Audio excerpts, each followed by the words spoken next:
अपाणी Malani अपाणी news सदा जुड़े रहे मालानी न्यूज के साथ। सब्सक्राइब करें मालानी की आवाज। और हम लोग जब जनता की आवाज को आगे तक नहीं रखेंगे तो उस जनता की आवाज को आगे तक रखेगा कौन? एमपी चुनाव के बाद एक साथ 3-3 मुकदमे दर्ज किए जाते हैं। मुझे लगता है इस पे भी आपको गौर करने की जरूरत है। पर साहब, उन युवाओं की बात को हमने दबने नहीं दी। आज के अगर दौर की बात करूं तो आज के दौर में इस लोकतंत्र के सबसे पवित्र मंदिर में जनता ने आशीर्वाद के रूप में हमें यहां भेजा। न पक्ष का साथ था न विपक्ष का साथ था, पर जनता का आशीर्वाद। पिछले उस राज के समय हमने विधानसभा का घेराव किया, कई बार जेल गए और कहीं ना कहीं युवाओं की आवाज को हमने लाठी के नीचे दबते भी। और उस दौरान जब बाड़मेर, जैसलमेर और बालोतरा की जनता का आदेश था कि पार्लियामेंट के इस चुनाव में हुंकार भरो, इन 22 लाख लोगों का नेतृत्व करो, इनका आशीर्वाद तुम्हारे साथ है, और जब लड़ने के लिए आगे आए, जब उस समय नॉमिनेशन भरा और जैसे ही घर पहुंचे तो कई सारे ऐसे पत्र हमें मिले। श्री रविंद्र जी पाटी। धन्यवाद सभापति महोदय। आज के इस विशेष विधेयक पर मुझे बोलने का मौका दिया। निश्चित रूप से वो जो दौर था वो पूरे लोकतंत्र के लिए एक काले बादल समान था। उस समय के हाल अगर देखें, कई सारे युवा साथी यहां पे बैठे हैं, कई सारे भाई बाहर से भी देख रहे हैं। एक इमरजेंसी करके फिल्म आई थी, जब उसको देखा, ताराचंद जी साहब अभी बोल रहे थे, कई सारी चीजें उन्होंने कही। कालीचंद जी साहब उस समय के प्रत्यक्षदर्शी रहे हैं। हमने वो दौर नहीं देखा, पर जिस माध्यम से भी हमें पढ़ने का मौका मिला, देखने का मौका मिला, तो समझ में आया कि वाकई कितना बुरा वो कालखंड था। जिस समय हमारे देश के सारे नेताओं को,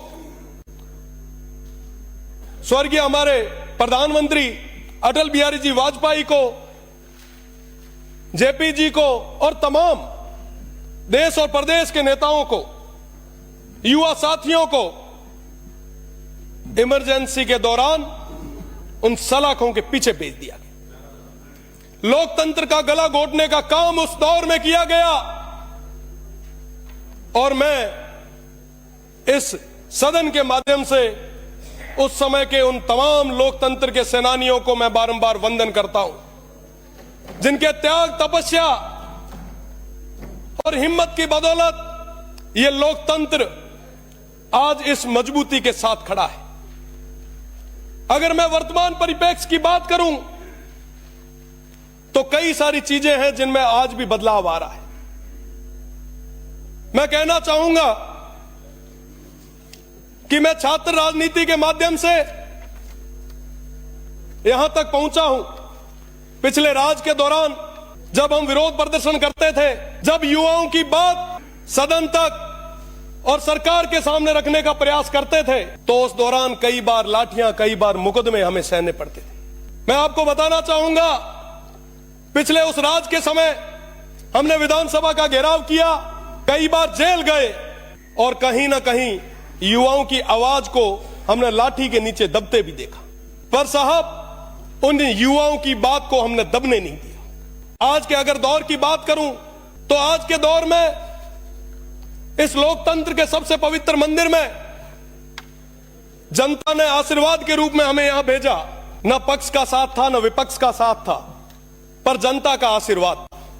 और उस दौरान जब बाड़मेर, जैसलमेर और बालोतरा की जनता का आदेश था कि पार्लियामेंट के इस चुनाव में हुंकार भरो, इन 22 लाख लोगों का नेतृत्व करो, इनका आशीर्वाद तुम्हारे साथ है, और जब लड़ने के लिए आगे आए, जब उस समय नॉमिनेशन भरा और जैसे ही घर पहुंचे तो कई सारे ऐसे पत्र हमें मिले। इन पत्रों में क्या है कि साहब, इनकम टैक्स का डिपार्टमेंट का ये लेटर आया है, 4-5 और भी डिपार्टमेंट्स के लेटर आए। मैं निश्चित रूप से पूरी जिम्मेदारी के साथ कह सकता हूं, हमारे प्रदेश के मुखिया जी और तमाम लोगों को इस चीज का पता भी नहीं होगा कि ऐसी चीजें हुई है, पर जो पीछे बैठे हुए लोग हैं वो ऐसे षड्यंत्र रचते हैं जिससे कि सरकार की एक बुरी इमेज, एक गलत छवि कहीं ना कहीं बने। तो मेरा तो निवेदन है, यहां पे संसदीय कार्य मंत्री जी भी विराजे हैं, माननीय मंत्री जी भी विराजे हैं, कि ऐसी छवि नहीं बननी चाहिए। इन चीजों पे हमें विचार करना होगा और निश्चित रूप से लोकतंत्र के हम पैरोकार रहे हैं और जहां कहीं पे भी लोकतंत्र की बात आई है, जनता की आवाज को दबते देखा है, तो हमने मजबूती के साथ उनकी आवाज को मजबूत किया है। पर कहते हुए बड़ा दुख होता है कि इस सदस्य पर, जो आप सभी से उम्र में छोटा है, एमपी चुनाव के बाद एक साथ 3-3 मुकदमे दर्ज किए जाते हैं। मुझे लगता है इस पे भी आपको गौर करने की जरूरत है। और हम लोग जब जनता की आवाज को आगे तक नहीं रखेंगे तो उस जनता की आवाज को आगे तक रखेगा कौन? आज उस जनता ने, उस देवतुल्य जनता ने हम सभी को बहुत सारा प्यार और आशीर्वाद देके यहां पर बिठाया है, और इसलिए ताकि हमारे दुख और दर्द को प्रदेश की सरकार के सामने मजबूती के साथ रख सके।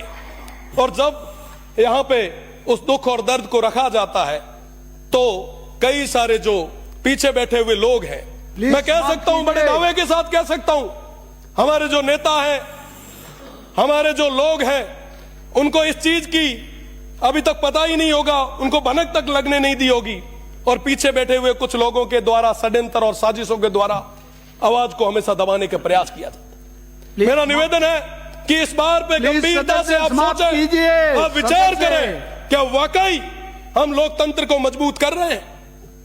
निश्चित रूप से लोकतंत्र को मजबूत करने के लिए छात्र संघ जैसे चुनाव भी होने चाहिए ताकि हमारी नई पीढ़ी भी आगे आए।